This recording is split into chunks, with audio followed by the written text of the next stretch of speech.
Então, como eu estava dizendo, nenhuma criança nasce inocente, né?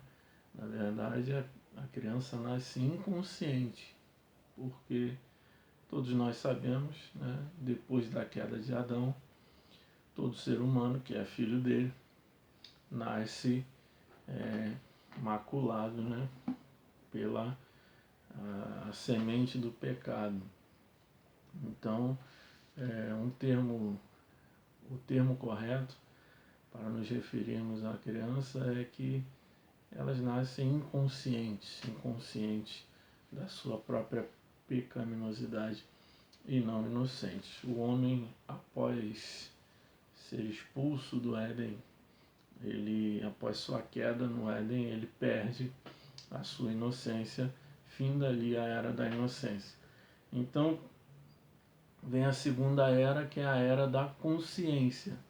Gênesis capítulo 4, versículos 3 e 4, já pós-queda, Deus agora trata com o homem de uma maneira diferente. Versículo 3, capítulo 4, versículo 3 diz assim: E aconteceu ao cabo de dias que Caim trouxe o fruto da terra, trouxe do fruto da terra uma oferta ao Senhor. E Abel também trouxe dos primogênitos das suas ovelhas e da sua gordura. E atentou o Senhor para Abel e para a sua oferta, mas para Caim e para a sua oferta não atentou.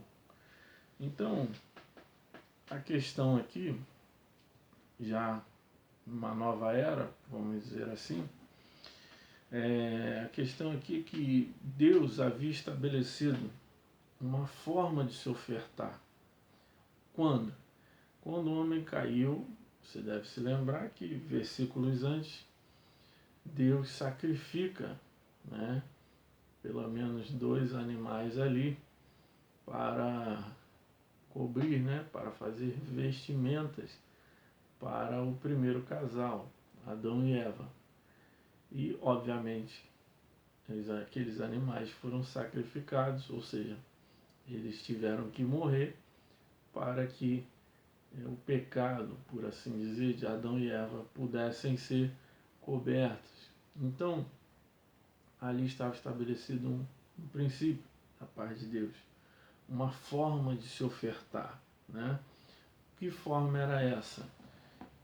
Tinha que haver sangue, com sangue. Sangue no sentido de haver sacrifício, né?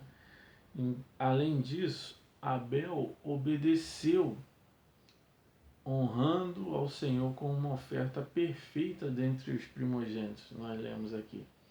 Então, dentre os primeiros, né? Quem já plantou alguma coisa, já teve a experiência de plantar uma árvore de determinado fruto, que, enfim, gosta muito, né? Eu já vivi essa experiência. Você, todo aquele processo de crescimento da planta e da maturação, você meio que vive aquilo ali, e quando ela chega no estágio de dar frutos, e o fruto amadurece, e você colhe os primeiros frutos, aquilo ali significa muito para quem plantou, para quem está vivendo todo aquele processo ali, né? Então, no caso de Abel aqui, vamos transmitir isso para a questão da pecuária, dos animais.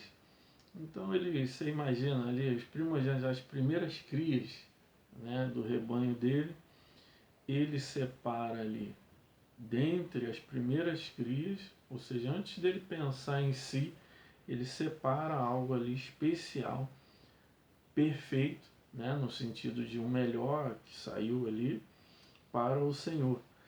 Então, aqui se observa já também um aspecto importantíssimo do dízimo, que permanece até os dias de hoje, que é o que? O espírito de excelência, de oferecer algo que envolva ao mesmo tempo sacrifício e gratidão. Então, perceba que com cordeiros ou hoje financeiramente, o princípio ele se aplica da mesma forma. E nessa era aqui, a era da consciência, a segunda dispensação, né? Inocência, consciência aqui, nessa era começa também o que? O lado negativo, que é a perversão do dízimo. Que é o quê? Que é a prática de Caim de se aproximar de Deus oferecendo aquilo que se quer e não o que Deus exige.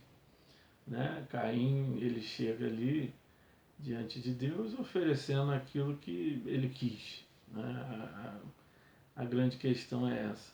Mas a questão é que para o engano, enfim, para a infelicidade de muitos, ou para, infelizmente, muitos enganados, acreditam que o nosso Deus ele vive mendigando ofertas de alguma natureza, seja financeira, seja pessoal, seja de serviço, seja lá o que for.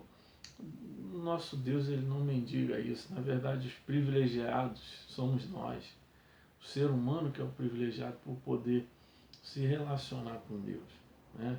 Então, Caim ele inaugura essa falsa religião de quê?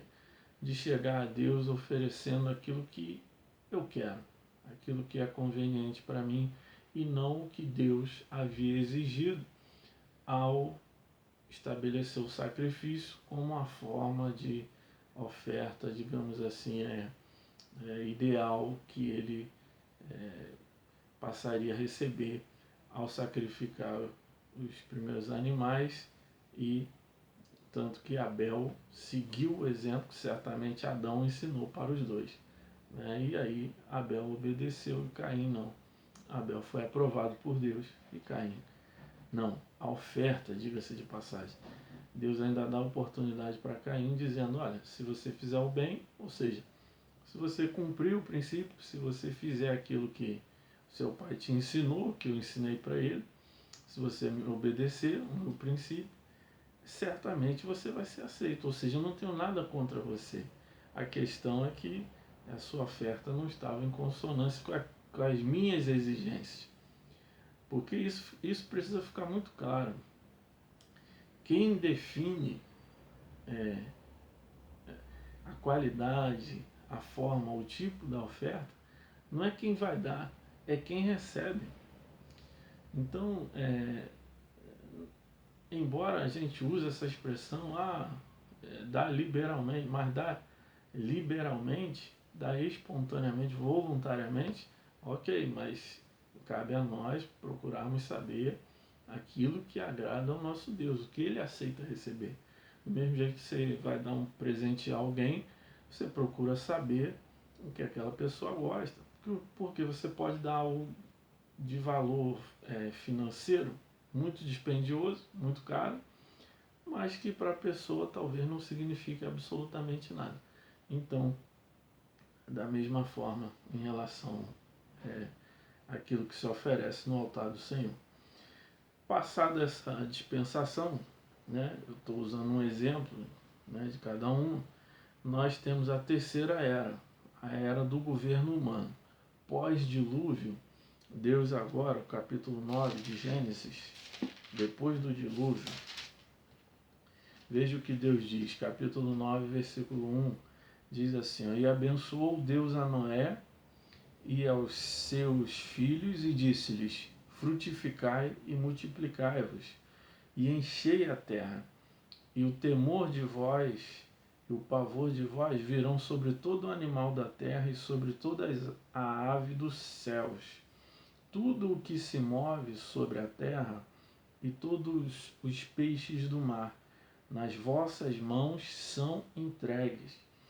Tudo quanto se move, que é vivente, será para o vosso mantimento.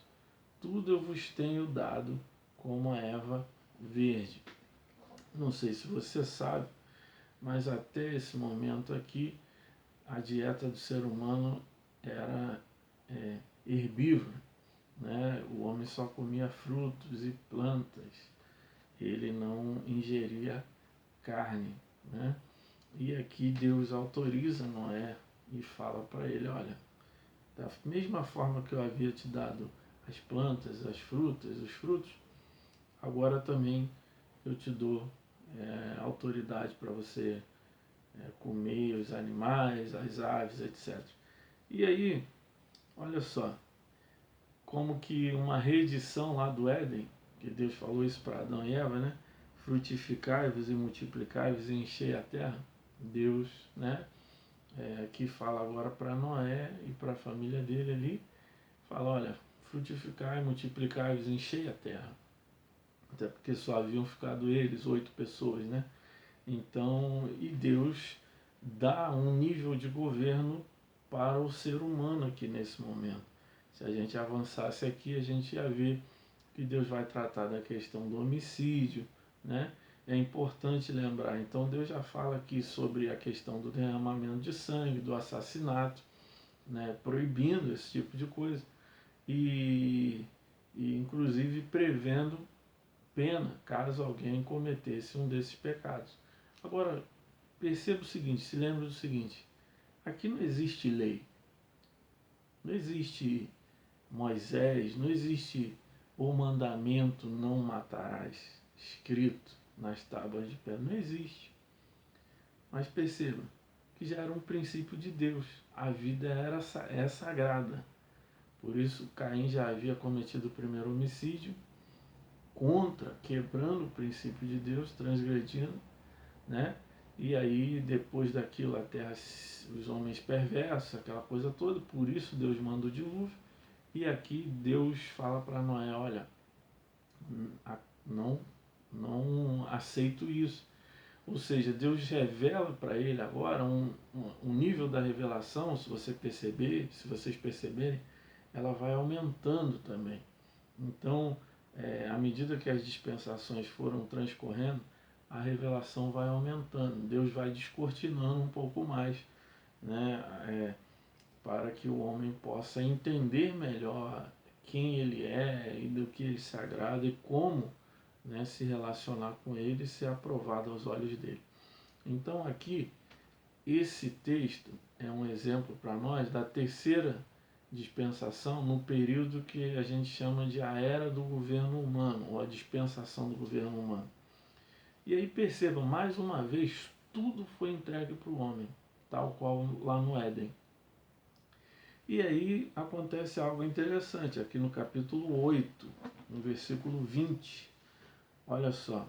E edificou Noé um altar ao Senhor, e tomou de todo o animal limpo e de toda a ave limpa, e ofereceu holocausto sobre o altar. E o Senhor sentiu o suave cheiro, e o Senhor disse em seu coração, eu não tornarei mais a amaldiçoar a terra por causa do homem, porque a imaginação do homem, do coração do homem, é má desde a sua meninice. E enquanto a terra durar, sementeira e cega, frio e calor, verão e inverno, dia e noite, não cessarão. Então, perceba, Deus havia dado tudo para o homem, tudo, né? Tudo sob o governo humano, né? E aí o que Noé faz? Edifica um altar e ele devolve ao Senhor daquilo que lhe fora dado. O que Noé tinha? Nada.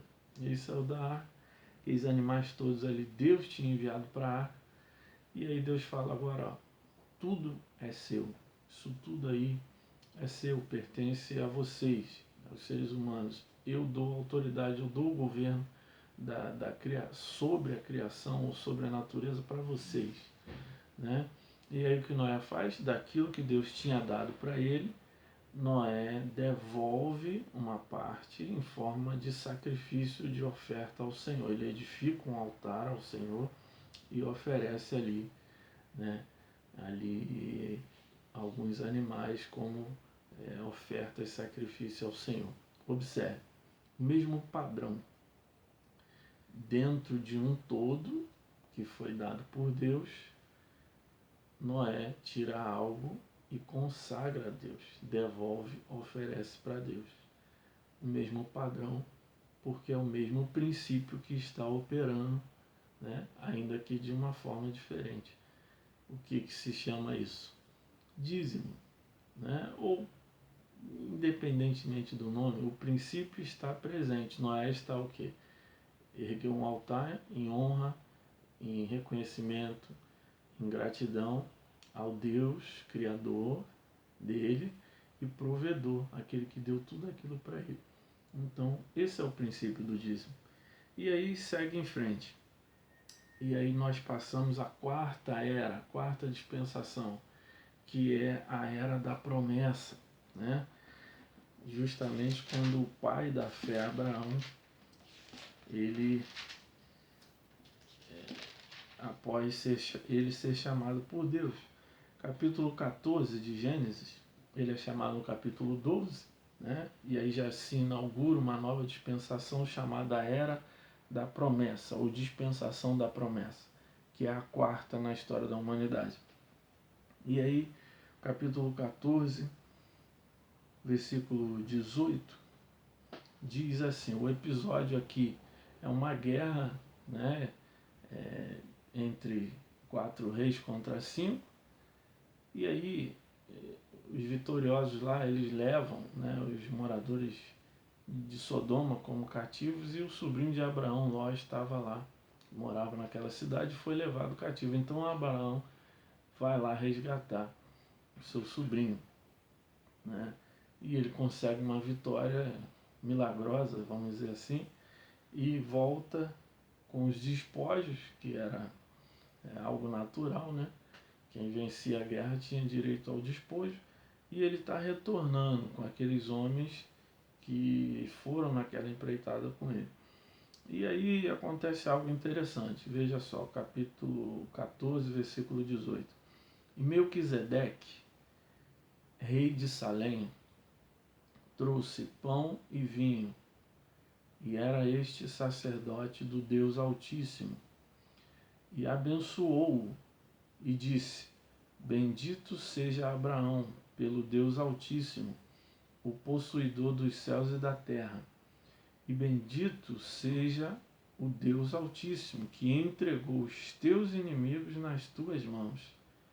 E Abrão deu-lhe o dízimo de tudo. É interessante aqui que vale lembrar mais uma vez, não existia Moisés, não existia tábuas de pedra, não existia 10 mandamentos, nem os outros mais que você vai descobrir que tem. Mas perceba, Abraão vai lá e devolve, entrega, né? Deu-lhe, termo aqui, ele dá o dízimo, né, daquilo que possuía. Então, em Abraão, de quem viria o Cristo, nessa situação aqui nós temos uma tipificação daquilo que futuramente se manifestaria na igreja, que é o período que nós vivemos hoje, onde o sacerdote Melquisedeque tipifica o Senhor Jesus Cristo, né?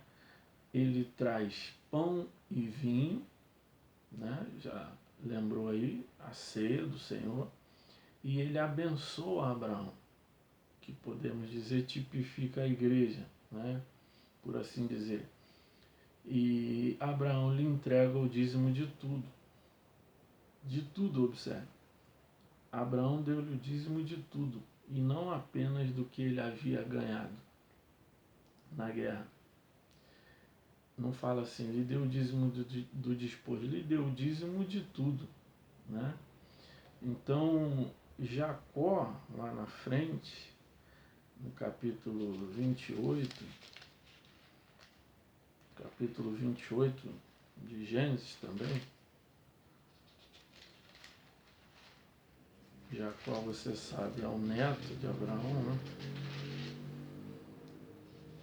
Capítulo 28, versículo 19, diz assim, e chamou o nome daquele lugar Betel, O nome, porém, daquela cidade antes era Luz. E Jacó fez um voto dizendo: se Deus for comigo e me guardar nessa viagem que faço, e me der pão para comer e veste para vestir, e eu em paz tornar a casa do meu pai, o Senhor me será por Deus. E esta pedra que eu tenho posto por coluna será a casa de Deus, e de tudo quanto me deres, certamente te darei o dízimo. Então ele, ele reafirma ali, né, a aliança que Deus havia feito com o seu avô Abraão, e ali reforça, né, reafirma essa aliança. Então ele segue o exemplo de Abraão e também pratica o princípio eterno do dízimo. Observe as coisas que ele fala, né? Se Deus me der pão, se Deus me prover isso, ou seja, se acontecer da forma como eu aprendi, que Deus provê aqueles que são seus, né? Na vida daqueles que são seus, eu vou praticar o princípio que eu aprendi. Qual é? O princípio de dar, ou de devolver, ou de entregar o dízimo de tudo. Então, é interessante aqui até, que é diferente, né, de uma expressão que a gente usa muito hoje em dia, o dízimo do que você ganha. No caso de Abraão, de Jacó, aqui eles falam em dízimo de tudo. Inclusive o quê? Dando o claro entendimento de que dízimo vai muito além de uma questão de financeira, de uma questão apenas de dinheiro, né, monetária. Então, meus irmãos, nós vamos parar por aqui hoje. Eu quero que vocês, né, estudem esses textos aí. Caso surjam dúvidas, vocês podem encaminhar para eu poder responder. E na próxima semana a gente vai continuar entrando na quinta dispensação, que é a dispensação da lei. E aí vou fazer uma aula só sobre essa parte da lei, porque vai tomar bastante tempo e é onde está ou estão a maior quantidade das dúvidas que as pessoas têm, né? A confusão está justamente na era da lei, né? No entendimento que se tem sobre o dízimo na perspectiva da lei. Então eu vou falar na próxima aula sobre a era da lei, o dízimo na era da lei, né? E aí nós vamos desmistificar algumas coisas, vamos corrigir, né, alguns equívocos e vamos entender melhor. Eu creio que já começou a clarear bastante, né, na sua visão aí, na sua forma de entender o dízimo, o que a gente já viu até aqui, porque ainda nem entramos em questão monetária, vamos dizer assim, né? E ainda não chegamos aqui nos dias atuais. Nós vimos apenas 4 eras, 4 dispensações e vimos que o princípio do dízimo sempre esteve presente ali. Então, que Deus abençoe vocês e na próxima semana a gente volta com a continuidade desse estudo acerca da doutrina do dízimo, tá bom? Veja e reveja quantas vezes for necessário para que você possa entender essa importante e entender e principalmente colocar em prática esse princípio eterno do dízimo que a palavra de Deus nos ensina. Amém? Que a paz seja com todos. Nós nos vemos na semana que vem. Até lá. Deus abençoe a todos.